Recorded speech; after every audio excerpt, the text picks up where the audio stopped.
പൗലോസ് കൊളോസോസുകാർക്ക് എഴുതിയ ലേഖനം ആമുഖം.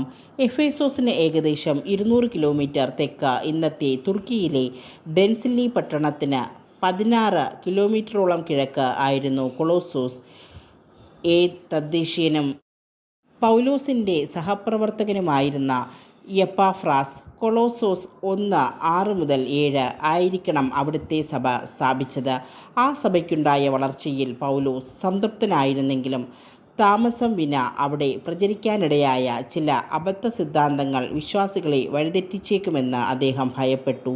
ദൈവത്തിനും പ്രപഞ്ചത്തിനും ഇടയ്ക്ക് മധ്യവർത്തികളായി പരിഗണിക്കപ്പെടുന്ന ചില ശക്തികൾ 2:8-20, ദൈവത്തിൻ്റെ പൂർണ്ണതയിലും 1:19-2:9, സൃഷ്ടികർമ്മത്തിലും 1:15-17 പങ്കുചേരുന്നവയാണ് ഭൂമിയുടെ ചില ഭാഗങ്ങളെയും മനുഷ്യരുടെ ഭാവിയെ തന്നെയും നിയന്ത്രിക്കാൻ കഴിവുറ്റവയുമാണ് എന്നൊക്കെയായിരുന്നു ഈ സിദ്ധാന്തങ്ങൾ. സ്വാഭാവികമായും ഇവയുടെ പേരുകൾ, പ്രവർത്തനരീതി തുടങ്ങിയ കാര്യങ്ങളെക്കുറിച്ചുള്ള അറിവ് സമ്പാദിക്കൽ ഇവയെ പ്രസാദിപ്പിക്കാനുള്ള പരിശ്രമത്തിൻ്റെ ആദ്യപടിയായി ചിലരെങ്കിലും കരുതി.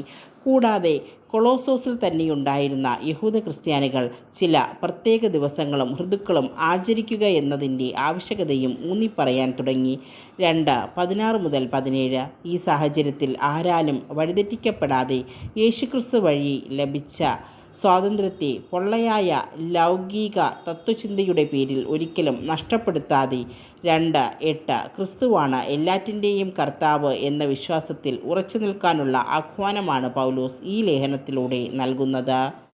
ഘടന 1:1-8 അഭിവാദനം. കൃതജ്ഞത. കൊളോസോസിലെ വിശ്വാസികൾക്ക് വേണ്ടിയുള്ള പ്രാർത്ഥന 1:9-23 പ്രപഞ്ചം മുഴുവനിലും ആത്മീയ മണ്ഡലത്തിലും ക്രിസ്തുവിനുള്ള സാർവോത്കൃഷ്ട സ്ഥാനം 1:24-2:5 ദൈവം ക്രിസ്തുവഴി നടത്തുന്ന അനുരഞ്ജന പ്രവർത്തനങ്ങളിൽ അപ്പോസ്തലൻ്റെ പങ്ക് 2:6-3-4 ദൈവദൂതന്മാരെയും പ്രപഞ്ചശക്തികളെയും സംബന്ധിച്ച തെറ്റായ ധാരണകൾ തിരുത്തലും യേശുക്രിസ്തു എല്ലാ അധികാരങ്ങളുടെയും കർത്തൃത്വങ്ങളുടെയും പൂർണ്ണതയാണെന്ന പ്രബോധനവും 3:5-17 ക്രിസ്തുവിലുള്ള പുതിയ ജീവിതത്തിൻ്റെ സവിശേഷതകൾ 3:18-4:1 ക്രിസ്തീയ കുടുംബ ബന്ധങ്ങളുടെ സ്വഭാവം 4:2-18 വ്യക്തിപരമായ വാർത്തകളും അന്തിമാഭിവാദനങ്ങളും.